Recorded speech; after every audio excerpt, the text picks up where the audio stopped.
ऐसी व्यवस्था में जो सत्व गुण प्रधान थे, जिन्होंने समाज के बौद्धिक और आध्यात्मिक मार्गदर्शन का जिम्मा उठाया, वे ब्राह्मण कहलाए।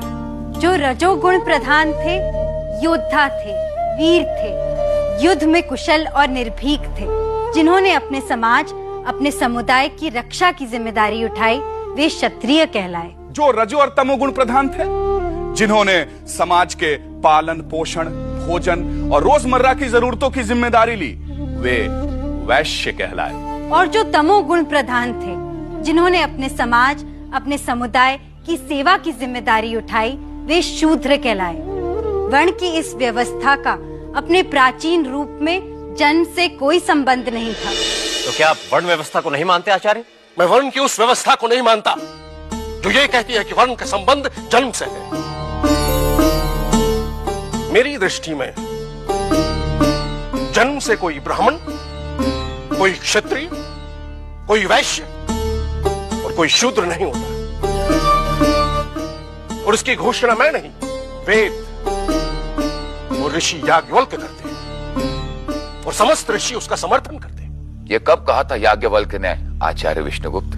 मैं तो राजनीति पढ़ाता हूं आचार्य, वेदांत तो आप पढ़ाते हैं। क्या कहा था मिथिला के राजा जनक को सभा में ऋषि याज्ञवल्क्य ने, जब आचार्य कोहल ने प्रश्न किया था? क्या था वह प्रश्न? वह प्रश्न था कि ब्रह्म को जान लेने के बाद मनुष्य क्या बनता है और वह कैसे आचरण करता है। आचार्य याज्ञवल्क्य ने कहा था कि ब्रह्म को जान लेने के बाद ही मनुष्य ब्राह्मण बनता है, और उसे जान लेने के बाद जो भूख प्यास, शोक मोह, जन्म मृत्यु से परे है, ब्राह्मण पुत्र की कामना, धन की कामना और संसार की कामना से मुक्त हो भिक्षा पर निर्वाह करता है। इसलिए ब्राह्मण वही है जो ब्रह्म को जानता है। कुछ लोग तो कहेंगे ये तो ब्राह्मण के लक्षण नहीं, ब्राह्मण परिवार में पैदा होता है और वो जन्म के कारण ही ब्राह्मण होता है। और मैं कहता हूं जो ब्रह्म को जानता है वही ब्राह्मण है, बाकी सभी ब्राह्मण नहीं है। वे सब मृत्यु और शोक के ग्रास है। क्या याज्ञवल्क्य के शब्दों में जन्म से जुड़ी वर्ण व्यवस्था के विरुद्ध छिपी चुनौती नहीं थी? क्या नहीं कह रहा है वेद का ऋषि कि मैं गायक हूं, मेरे पिता वैद्य हैं? कारुरहम ततो भिषग उपल प्रक्षिणी नना नानाधियो वसूयवो अनु गाइव तस्थिमेन्द्रायेन्दो परिस्रव। ये ब्राह्मण, ये क्षत्रिय, ये लोग, ये देव, ये भूत, ये सर्व, ये आत्मा ही तो है।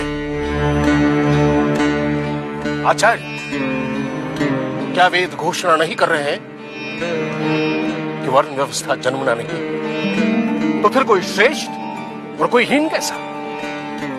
मैं उस व्यवस्था के खिलाफ हूं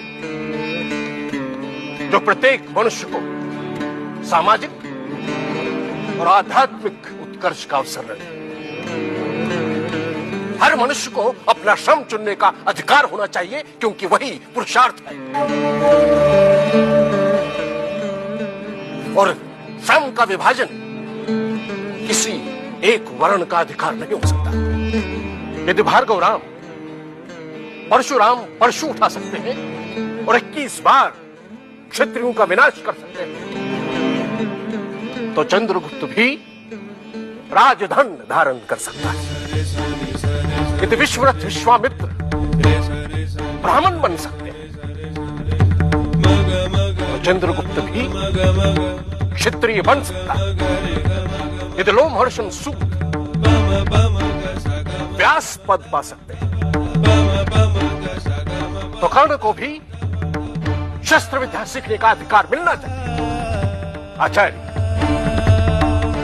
मेरी दृष्टि में हर व्यक्ति असीम संभावनाओं का स्वामी है